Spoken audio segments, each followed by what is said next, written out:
The rain fell in sheets across the small town of Oakwood. It was a cold April evening and most people were already safe at home.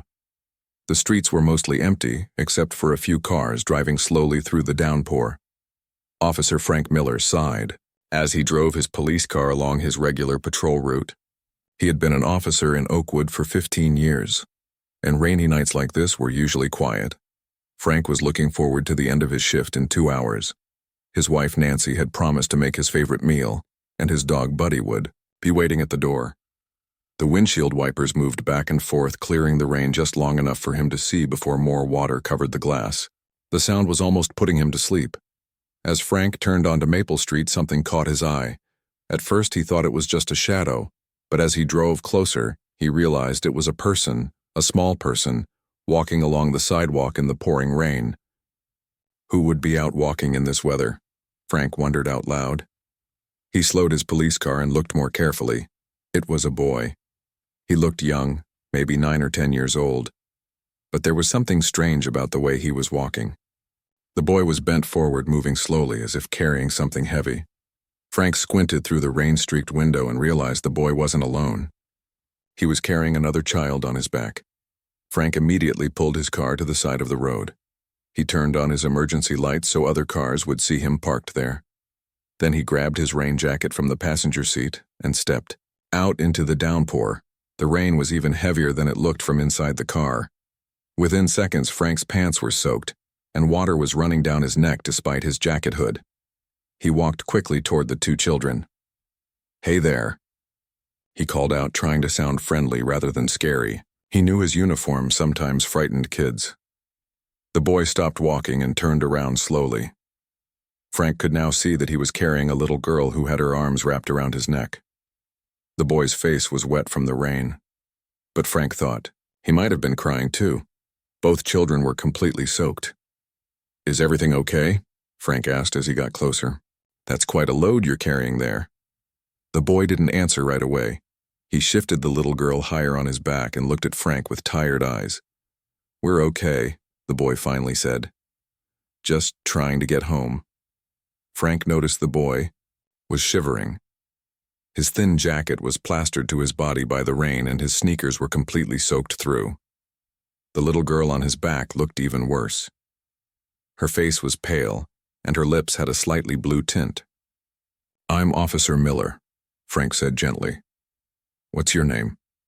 The boy hesitated before answering. Danny Carter." "And who's this?" Frank asked, nodding toward the girl. "My sister Lily. She's 6. Frank knelt down so he was at eye level with Danny. "You both look pretty cold and wet. How about I give you a ride home in my warm car?" Danny took a step back. "Our mom says we shouldn't get in cars with strangers." "That's very smart," Frank said with a nod. "Your mom is right, but I'm a police officer, and my job is to help people. It's not safe for you and your sister to be walking in this storm." "Where do you live, Danny?" "Pine Apartments, Building C." Danny's voice was almost a whisper. Frank knew the place. It was a run-down apartment complex on the other side of town, at least 2 miles away. "That's pretty far to walk, especially in this rain." "Why are you out here, buddy?" Danny shifted uncomfortably. Lily coughed, a deep, worrying sound that made Frank even more concerned. "Lily needs her medicine," Danny explained. "Mom's at work and we had to go to the pharmacy. It's important." Frank noticed that Danny was carrying a small plastic bag from Watson's Pharmacy. The bag was getting wet in the rain. "Is your sister sick?" Frank asked. Danny nodded. "She has asthma. She needs her inhaler." As if to confirm this, Lily started coughing again. This time, the cough sounded worse, and she made a wheezing noise that worried Frank. "Danny, I really think you should let me drive you home. Your sister needs to get dry and take her medicine. Look, you can sit in the back of my car and I'll call your mom to let her know you're with me. How does that sound?" Danny looked at his sister, then back at Frank. Finally, he nodded. "Okay, but Lily's really cold." Frank took off his rain jacket and wrapped it around the little girl. "This will help a little. Let's get you both in the car." He helped Danny climb into the back seat of the police car with Lily. The warm air inside felt good after the cold rain. Frank turned up the heat even more and grabbed a blanket from his emergency kit in the trunk. "Here, wrap this around both of you," he said, handing the blanket to Danny. "Now, what's your mom's name and phone number? I should let her know you're with me." "Her name is Susan Carter," Danny said. He recited a phone number that Frank wrote down. Frank tried calling, but no one answered. He left a message explaining who he was and that the children were safe with him. As they drove, Frank watched the children in his rearview mirror. Danny was carefully giving Lily her inhaler, showing a level of responsibility that seemed far beyond his years. "So the pharmacy is a long way from your home," Frank said. "How did you get there?" "We walked," Danny said simply. "In this rain? Couldn't your mom drive you?" Danny looked down. "We don't have a car anymore. Mom takes the bus to work." "Why didn't you take the bus to the pharmacy?" "Bus costs money," Danny said. "We needed all our money for Lily's medicine." Frank felt something twist in his stomach. How much was the medicine? $23. Mom left $20 and I had $3.50 for my piggy bank. Frank glanced back at the children again. Danny was soaked to the bone, but had wrapped most of the blanket around his sister. Despite being cold and wet himself, his first concern was still for Lily. "Is your mom working late tonight?" Frank asked. Danny nodded. "She works at Joe's Diner until 8, then goes to her cleaning job until midnight. 2 jobs, that's a lot of work. Mom says we need the money since Dad left. She says things will get better soon." Frank gripped the steering wheel tighter. The boy spoke so matter-of-factly about their situation, as if it was completely normal, for a 10-year-old to carry his sick sister miles through pouring rain because they couldn't afford bus fare. "How long has your dad been gone?" Frank asked carefully. 6 months, 2 weeks, and 3 days, Danny answered without hesitation. "He said he was going to find a better job in another state, but he doesn't send us money like he promised." Lily coughed again, and Danny immediately helped her use the inhaler. "You're very good at taking care of your sister," Frank said. Danny shrugged. "Mom has to work. Someone has to watch Lily. I know what to do when she can't breathe good." They were getting close to Pine Apartments now. The buildings were old and needed repair. Several windows had plastic instead of glass, and the paint was peeling everywhere. As Frank pulled into the parking lot, he made a decision. He couldn't just drop these kids off and drive away. Something was very wrong here, and he needed to find out more. These children needed help, and Frank was going to make sure they got it. "Which apartment is yours, Danny?" he asked as he parked the car. 2C. I have the key." Frank nodded. "All right, let's get you both inside and dry. Then I think we need to talk a bit more." As Danny fumbled with his key at the apartment door, Frank felt a chill that had nothing to do with the rain. What would he find inside?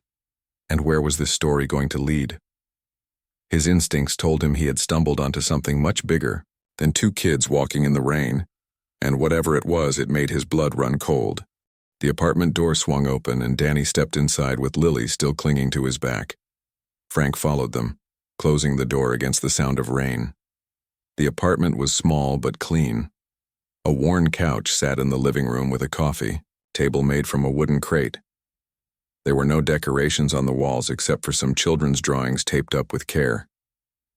"You can put Lily down on the couch," Frank said. "Let's get you both into some dry clothes." Danny nodded and gently set his sister down. She was still wrapped in Frank's police jacket and the blanket from his car, but her clothes underneath were soaked. "Bathroom's that way," Danny pointed down a short hallway. "I'll get Lily's pajamas." Frank watched as the boy moved with purpose, getting dry clothes for his sister and then helping her to the bathroom. He could hear Danny's gentle voice explaining to Lily that she needed to change into warm clothes. While the children were in the bathroom, Frank looked around the apartment. The kitchen was clean but nearly empty.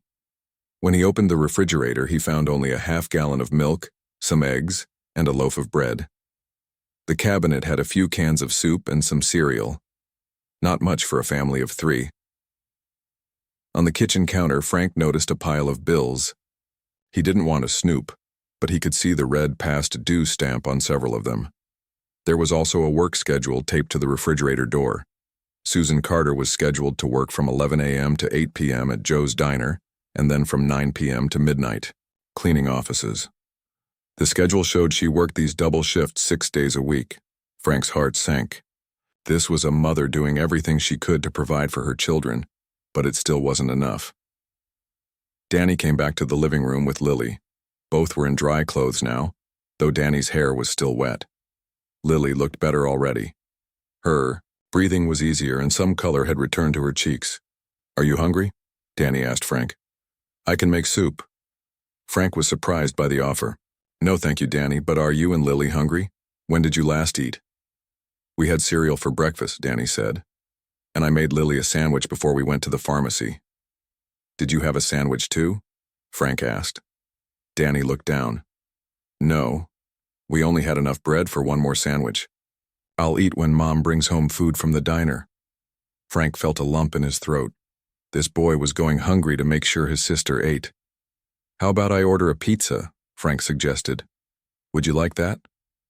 Lily's eyes lit up at the mention of pizza, but Danny looked unsure. "We're not supposed to take things from strangers," Danny said quietly. "That's a good rule," Frank agreed. "But I'm not really a stranger anymore, am I? I'm Officer Miller, and I'm here to help you and Lily." After thinking about it, Danny nodded. "Okay, Lily likes cheese pizza." Frank called the local pizza place and ordered a large cheese pizza, breadsticks, and soda. While they waited, he sat with the children in the living room. "Danny, can you tell me more about your mom and your situation here?" Frank asked gently. Danny sat up straight as if preparing to defend his family. "Mom works really hard. She's a good mom. She just has to work a lot since Dad left." "I can see she takes good care of you," Frank said quickly. "This is a nice, clean home. I'm just trying to understand why you and Lily had to walk to the pharmacy in the rain today." Danny relaxed a little. "Mom usually picks up Lily's medicine on her way home from work, but the doctor changed Lily's prescription yesterday and she needed the new inhaler right away. Mom couldn't leave work early because she might lose her job. She left money on the counter and called me from work to tell me what to do. That's a big responsibility for someone your age," Frank said. Danny shrugged. "I'm the man of the house now. That's what Dad said before he left." Frank felt a flash of anger at Danny's absent father. No 10-year-old should have to be the man of the house. "How often does Lily need her medicine?" Frank asked. "She uses her inhaler every day," Danny explained. "But sometimes she needs it more when she can't breathe good. Like today, she was wheezing real bad after school." "Is that why you had to go to the pharmacy today? It was an emergency?" Danny nodded. "Mom said we couldn't wait. Lily needed the new medicine right away. And you carried her all that way?" Frank was still amazed by this fact. "Lily gets tired when she can't breathe good," Danny said simply, as if carrying his sister miles through the rain was the most natural thing in the world. The pizza arrived, and Frank watched as Danny made sure Lily had the biggest slice before taking one for himself. The children ate quickly, and Frank realized they were hungrier than they had admitted. As they ate, Frank learned more about their lives. Their father had left 6 months ago, promising to send money once he found work in another state. The money never came. Their mother had been working at the factory for years, but it closed down 3 months ago. She found 2 minimum wage jobs to replace it, but they paid much less. The family had to give up their car because they couldn't afford the payments. Bills were piling up, and Danny knew their mother cried at night when she thought the children were asleep. Through it all, Danny had taken on more and more responsibility. He got Lily ready for school each morning while their mother caught a few hours of sleep between jobs. He made simple meals, helped Lily with her medication, and tried to keep the apartment clean so their mother wouldn't have to worry about it. "You're doing an amazing job taking care of your sister," Frank told Danny. "But you know, kids your age shouldn't have to carry so much responsibility." Danny looked confused. "But who would help Mom? Who would take care of Lily?" Before Frank could answer, his phone rang. It was Susan Carter returning his call. Frank stepped into the kitchen to talk to her, explaining who he was and how he had found her children. "I'm so sorry," Susan's voice was filled with panic and guilt. I didn't know what else to do. Lily needed her medicine and I couldn't leave work. They've already cut my hours, and if I miss a shift, they might fire me. I thought the pharmacy was closer. I didn't know it would rain so hard. Mrs. Carter, I'm not calling to get you in trouble, Frank assured her. Your children are safe. I just wanted to let you know I'm here with them, and I'd like to help if I can. There was a long pause on the phone. Help? How? I'm not sure yet, Frank admitted. But there must be resources available for families in your situation. Would it be okay if I stay until you get home? We can talk then. Susan sounded close to tears. I won't be home until after midnight. My second shift doesn't end until 12, and then I have to take the bus. Frank made a quick decision. What if I pick you up after your shift? It would be much faster than the bus. You would do that? Susan sounded disbelieving. Yes, Frank said firmly. I want to help your family, Mrs. Carter. After getting the address of Susan's second job, Frank hung up and returned to the living room. Lily had fallen asleep on the couch, exhausted from the day's events. Danny sat beside her, watching her breathe. Your mom will be home later tonight, Frank told Danny. I'm going to pick her up after work. Is it okay if I stay here with you and Lily until then? Danny nodded, relief visible on his face. Yes. Thank you for helping us, Officer Miller. Frank smiled at the boy. You can call me Frank, and Danny? What you did today, carrying your sister all that way to get her medicine, was very brave. But you don't have to do everything alone anymore. There are people who want to help. For the first time since Frank had met him, Danny's eyes filled with tears. Not tears of sadness, but tears of relief. The weight on the small boy's shoulders had been too heavy for too long. Frank made a silent promise then and there that he would do everything in his power to help this family. Frank stayed with the children for the rest of the evening. Lily fell asleep on the couch while Frank and Danny played a card game at the small kitchen table. As they played, Frank learned more about the family's situation. When did you move? To this apartment? Frank asked, arranging his cards. 3 months ago, Danny said. After Mom lost her job at the factory, our old apartment cost too much money. Frank nodded. And what about school? Do you like your new school? Danny looked down at his cards. It's okay. The kids are nice mostly, but I miss my friends from the old neighborhood. I bet that's hard, Frank said. Making new friends isn't always easy. I don't have much time for friends anyway, Danny replied. I have to help Mom and take care of Lily. Frank watched as Danny glanced over at his sleeping sister. The boy's face softened with love and concern.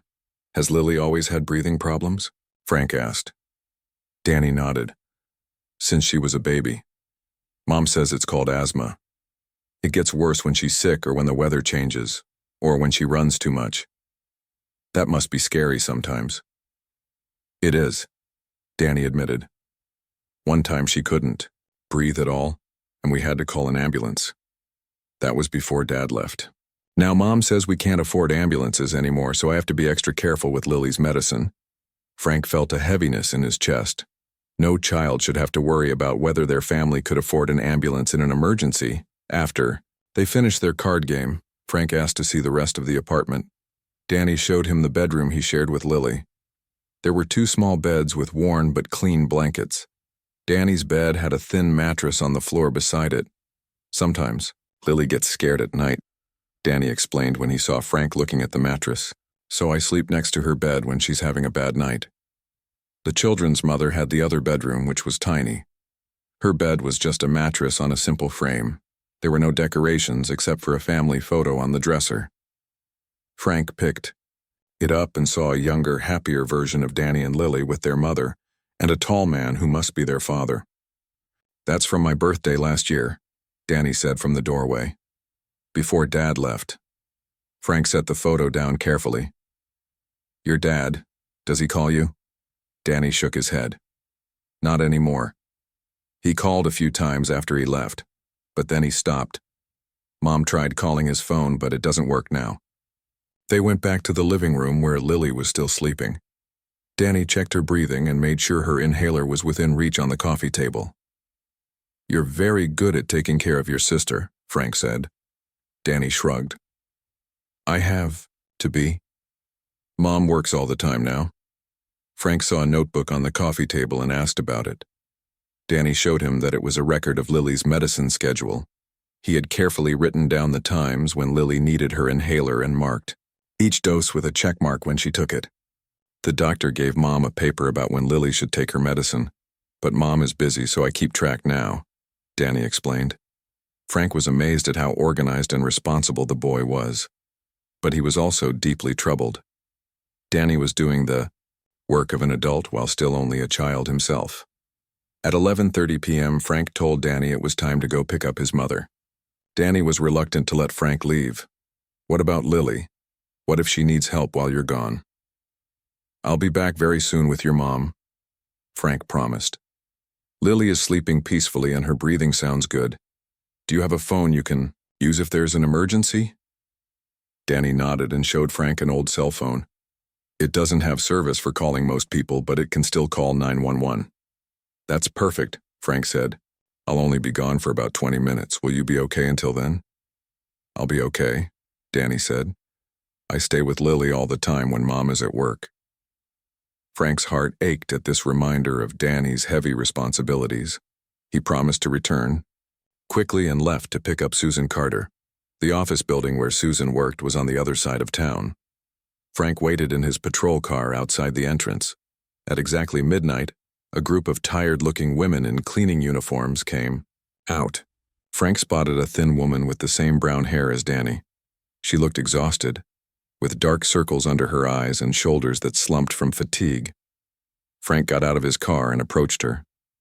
"Mrs. Carter, I'm Officer Miller." Susan's face filled with worry. "Are my children okay? Is Lily breathing all right?" "They're both fine," Frank assured her quickly. "Lily is sleeping and her breathing is normal. Danny is watching over her." Relief flooded Susan's face. "Thank you for staying with them and for picking me up. The last bus is often late, and I worry about the kids being alone for so long." During the drive back to the apartment, Susan told Frank more about their situation. She had worked at the furniture factory for 8 years before it closed down. She had benefits there, including health insurance that covered most of Lily's medical expenses. Now, working 2 part-time jobs, she had no benefits. The cost of Lily's medications had become a huge burden. "I've applied for assistance programs," Susan explained. "But there are waiting lists, and some of the forms are confusing. I don't always have time to follow up because I'm working so much." "What about child support from the children's father?" Frank asked. Susan sighed. "Jeff promised to send money, but he never did. I tried to get child support legally, but they can't find him. He moved to another state and changed his phone number." "That must be very hard for you and the children," Frank said. Susan's eyes filled with tears. "The hardest part is not being there for them. Danny has had to grow up too fast.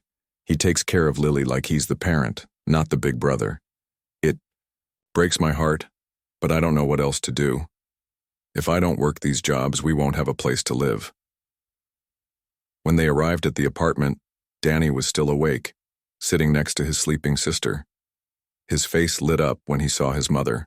Susan hugged him tightly and then checked on Lily, gently touching her forehead to make sure she didn't have a fever. "Thank you for getting her medicine," Susan said to Danny. "You're such a good brother." Danny smiled at his mother's praise. Then he told her about Frank ordering pizza and staying with them all evening. Susan turned to Frank with gratitude in her eyes. "I don't know how to thank you. Most people would have just called child services when they found my kids alone like that." "I'm not here to judge you, Mrs. Carter," Frank said. "I can see you're doing your best in a very difficult situation, but I would like to help if I can." "How?" Susan asked, the weariness clear in her voice. "There are resources available that you might not know about," Frank explained. "Programs that could help with Lily's medical expenses, food assistance, even better housing options. I have contacts in social services who aren't just about taking children away. They're about keeping families together by providing support." Susan looked uncertain. "I've tried some programs before. The waiting lists are so long." Sometimes it helps to have someone who knows the system, Frank said. With your permission, I'd like to make some calls tomorrow. I think we can find some immediate help for your family. Susan glanced at her sleeping daughter and then at Danny, who was fighting to keep his eyes open after his long day. Okay, she finally said. We could use some help. Frank smiled. Good. Why don't you all get some rest now? I'll come back tomorrow afternoon. Is that all right? Susan nodded. Yes. Thank you, Officer Miller. Please call me Frank, he said. Frank left the apartment. He felt both heavy-hearted and hopeful. The Carter family was in a desperate situation, but they were strong. Susan was working incredibly hard to provide for her children. Danny was showing remarkable responsibility and love for his sister. And Lily, despite her health problems, seemed to be a sweet, resilient little girl. Frank made a promise to himself as he drove home through the now clearing rain. He would do everything in his power to help this family. What he had seen tonight, a 10-year-old boy carrying his sick sister through the rain because they couldn't afford bus fare, would never leave his mind. Something had to change, and Frank was determined to be part of that change. Frank couldn't sleep that night. Every time he closed his eyes, he saw Danny carrying Lily through the pouring rain. He kept thinking about the nearly empty refrigerator, the pile of past-due bills, and the worn-out look on Susan Carter's face. By morning, Frank had a plan. After his shift ended at noon, Frank made several phone calls. First, he called Maria Lopez at the Community Resource Center.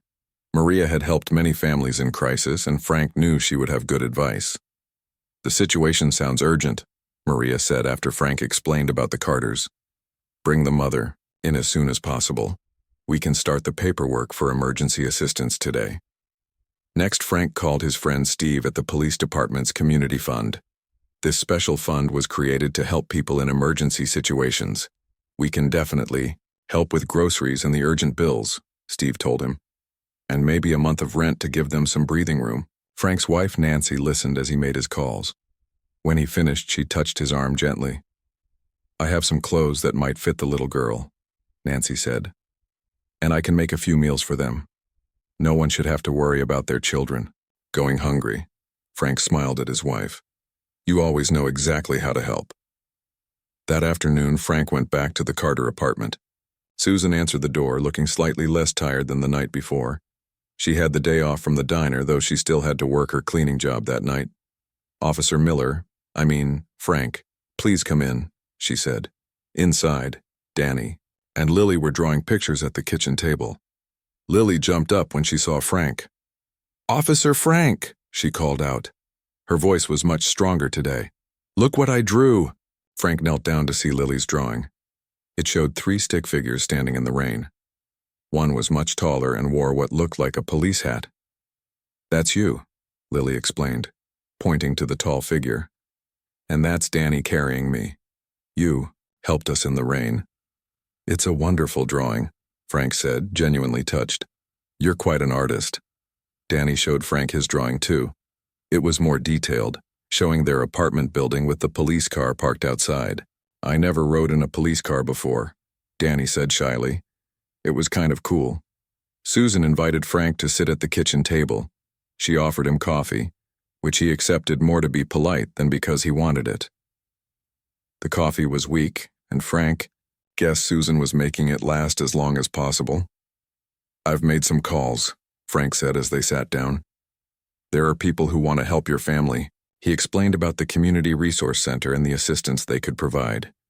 They could help Susan apply for proper health insurance that would cover Lily's medications.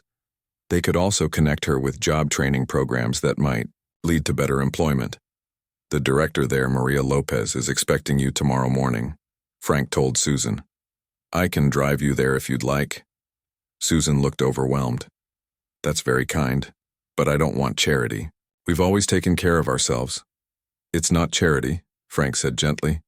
These programs exist because everyone needs help sometimes. You've been working incredibly hard, Susan. No one could possibly work harder than you already are. But the system is stacked against single parents, especially when a child has medical needs. Tears filled Susan's eyes. It's just been so hard since Jeff left. I keep thinking if I just work harder, things will get better. But they keep getting worse. Danny came over and put his small hand on his mother's shoulder. Frank was struck again by how much responsibility this young boy had taken on. "There's something else," Frank continued. "The police department has a community fund for families in emergency situations.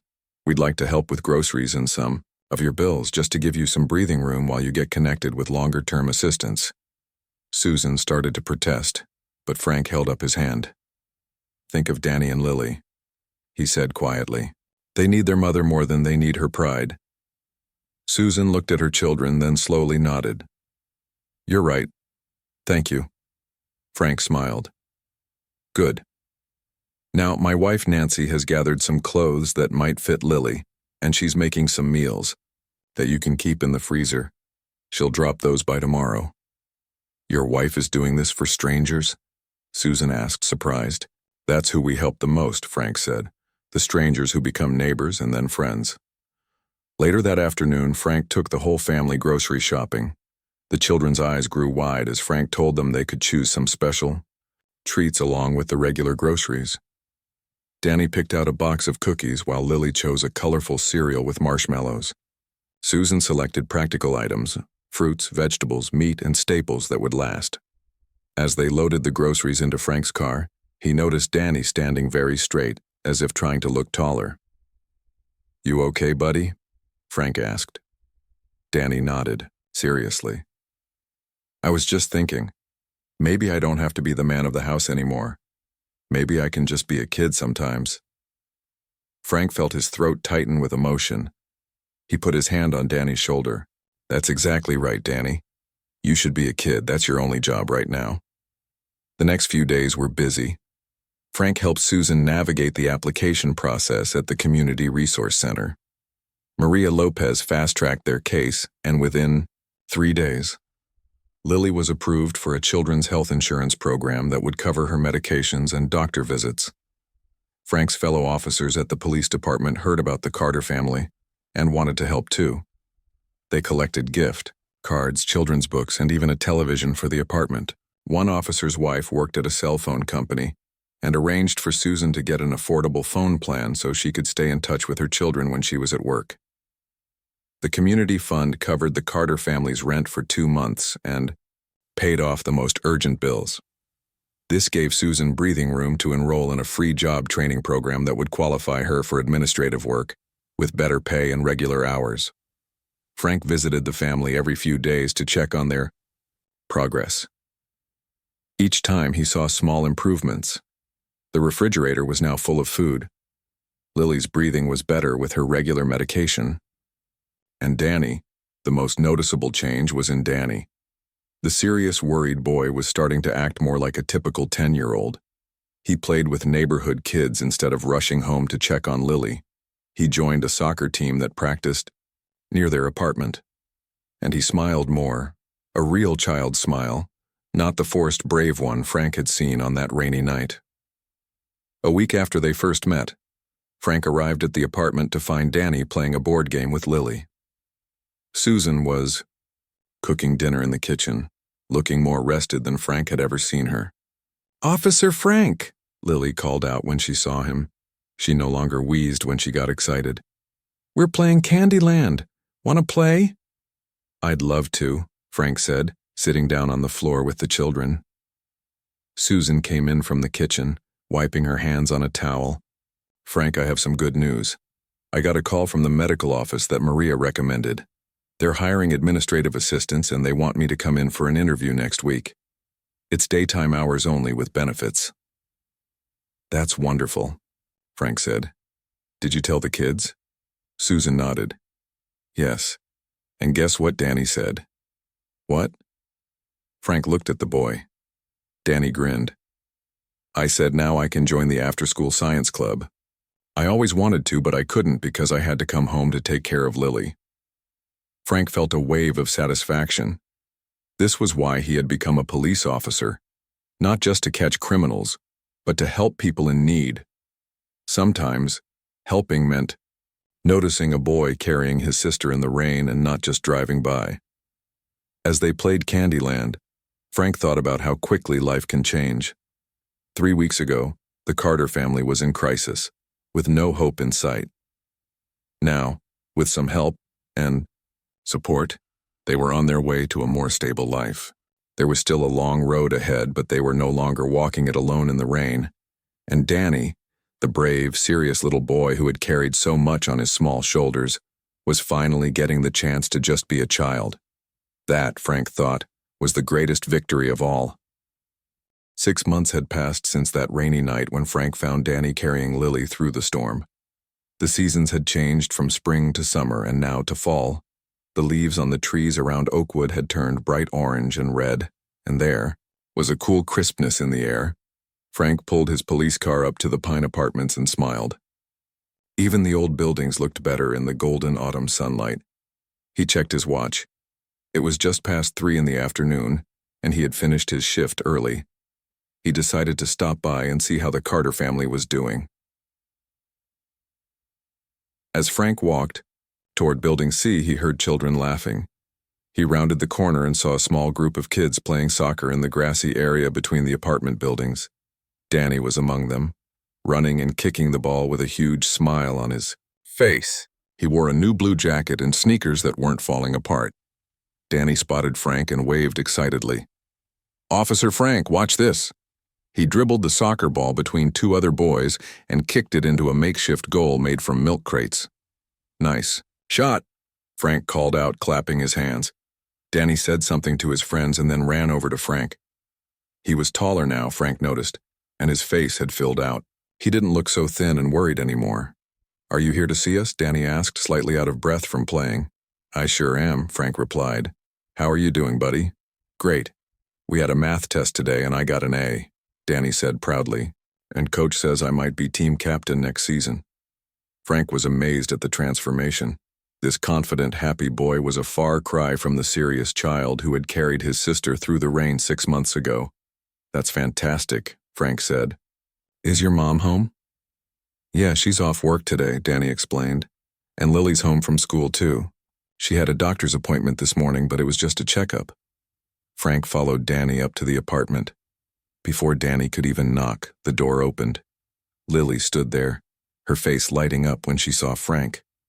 "Officer Frank!" she cried, throwing her arms around him in a hug. "Did you come for the celebration?" Frank looked confused as he hugged her back. "Celebration?" Susan appeared behind Lily, smiling warmly. She looked like a different person now, rested, healthy, and happy. Her hair was neatly styled and she wore a simple but professional outfit. "We were hoping you'd stop by soon," Susan said. "Come in, please." The apartment had changed dramatically. There were curtains on the windows, pictures on the walls, and a small but comfortable-looking couch had replaced the worn one. A bookshelf held children's books and games. It wasn't fancy, but it felt like a real home now. "What celebration is Lily talking about?" Frank asked as he sat down at the kitchen table. Susan smiled mysteriously. "Well, we have some good news to share." She took an envelope from the counter and handed it to Frank. "Open it." Frank opened the envelope and pulled out a card. On the front was a simple house drawing. Inside, written in careful handwriting, were the words, "We're moving. Please join us for a housewarming party next month." Frank looked up in surprise. "You're moving?" Susan nodded, her eyes shining with happiness. "The job at the medical office worked out even better than I hoped.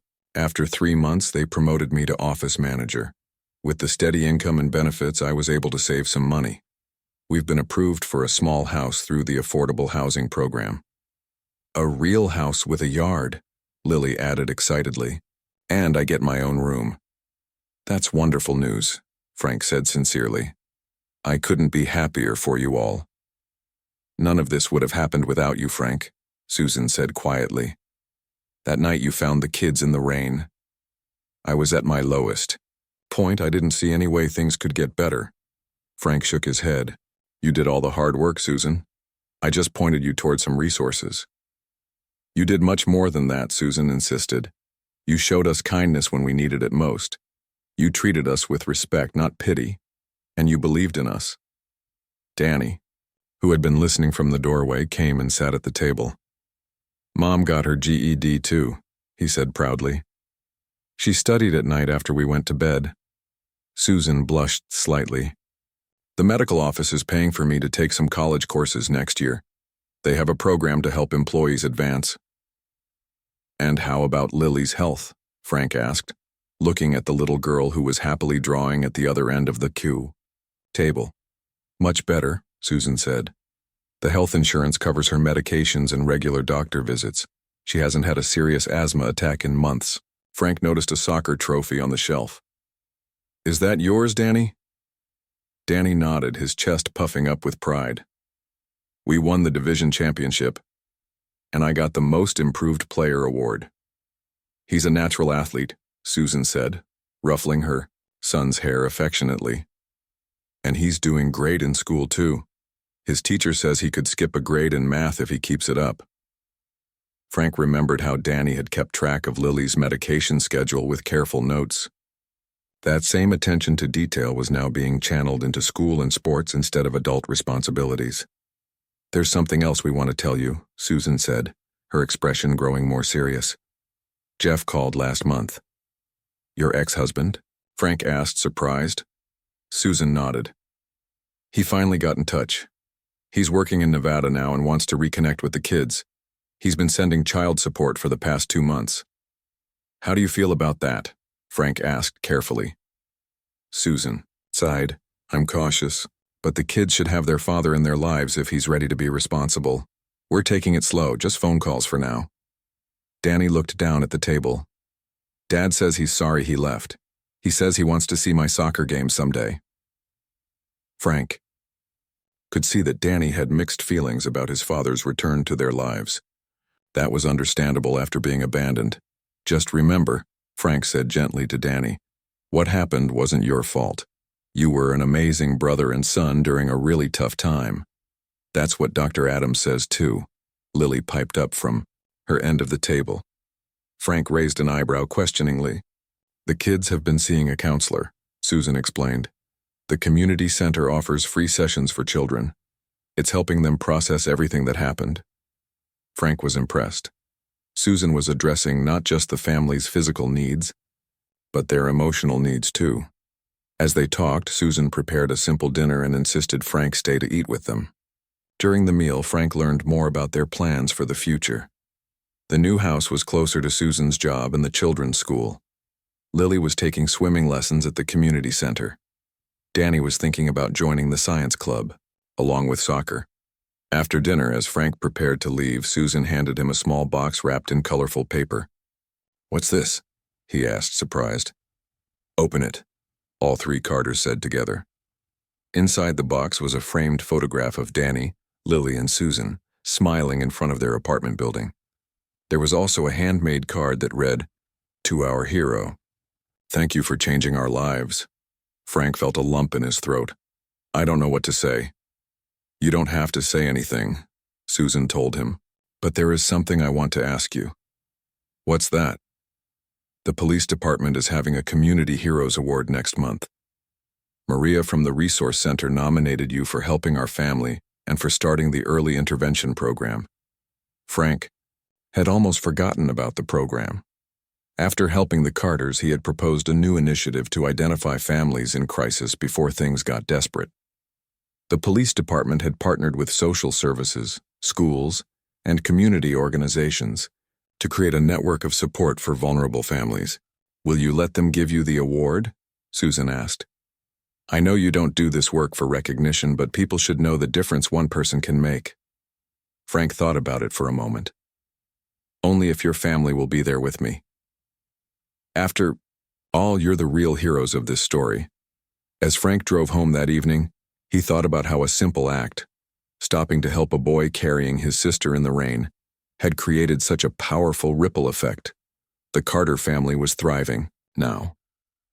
The early intervention program was helping dozens of other families, and Frank himself had been reminded of why he became a police officer in the first place. Not just to enforce laws, but to protect and serve people in their moments of greatest need. Sometimes, Frank reflected, the most important police work happens when an officer notices something that doesn't look right, like a small boy carrying his sister through the pouring rain, and takes the time to find out why.